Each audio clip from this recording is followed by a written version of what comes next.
everybody, it seems as though, is waiting on one big score, one big thing that's going to change their lives forever. And that isn't the way it works.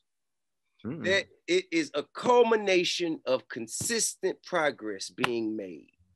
This opportunity leads to the next opportunity, which leads to the next opportunity, and just get bigger and bigger and bigger until you reach a point where you up. You see what I'm saying?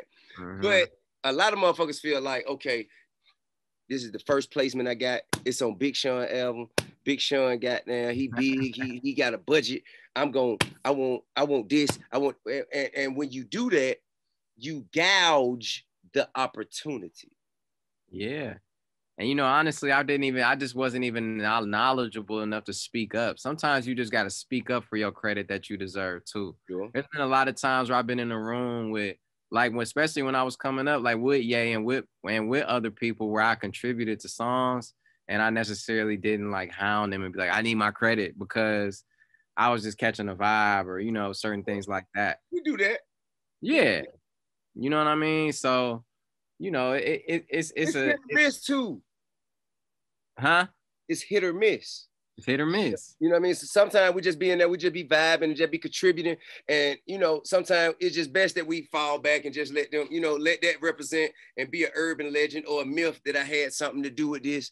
And sometimes you got to say something. Shit. Hey, I think this shit is going to go somewhere. So let me just at least say it. Hey, if this shit makes it anywhere, could you got and just holler at me about my splits? Cause I contributed here. You know, man, it gotta be a lawyer conversation. It could be a casual conversation, but just keep me in mind.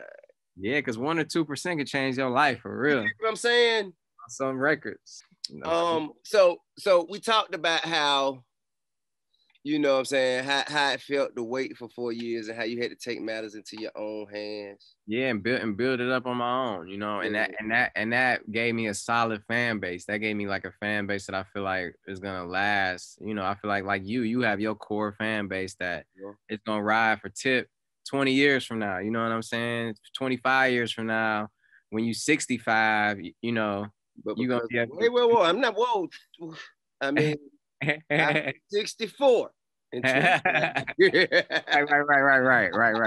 Now listen, man. But I think that it's important that people see that shit don't happen overnight. Period. You have to invest. You have to sacrifice. You have to discipline yourself. You know what I mean? And you have to remain consistent. It's a consistent scaling and repetitive contribution. And you got to take care of yourself. See, this is something that nobody told me. This is where I got fucked up at. And what set me back a little bit. Like, the reason why I hadn't put an album out in 3 years is because I was burnt out up here. And I wasn't taking care of myself. So that's something that I think that people need to know. Man, taking care of yourself for me is one of the things to take care of yourself for me is to take time for yourself. I was doing it for everybody else, like doing it for my family, doing it for my putting everybody on, like being in the studio all the time, right? But there's a balance to it. Like, there are times where I would be in the studio all day and not be productive as I should have been. But just because I'm in the studio, I feel like I'm doing the right thing. But really, that may not been the right thing. You know, I realize now that there are times where I was in the studio for an hour and got more done in an hour and a half than I did in 14 hours. And realize that you got to listen to yourself, you know, and that's something I wasn't doing. And it got to a point where I burnt myself out mentally. So I'm in the studio not coming up with shit. I'm feeling depressed. I'm feeling the most anxiety I'd ever felt in my life.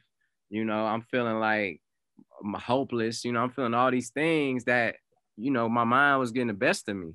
And I had to stop everything I was doing because I was going to self-destruct. You know what I mean? And I had to talk it through. I had to go to therapy. I had to start taking care of my body more. I had to eat better. I had to work out. I had to spiritually take time to strengthen that foundation, you know, through meditating, through working with people who are really spiritually grounded, you know, and have a strong connection with God and Jesus and all these things. So it was like, that took time. You know, it took a long time for me to. It took about a year for me to get on a rhythm and on a you know, a consistent schedule. And I still feel a lot of these ways, but I just know how to deal with it a lot better now. You know, That's the thing.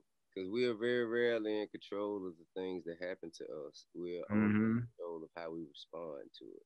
Yeah.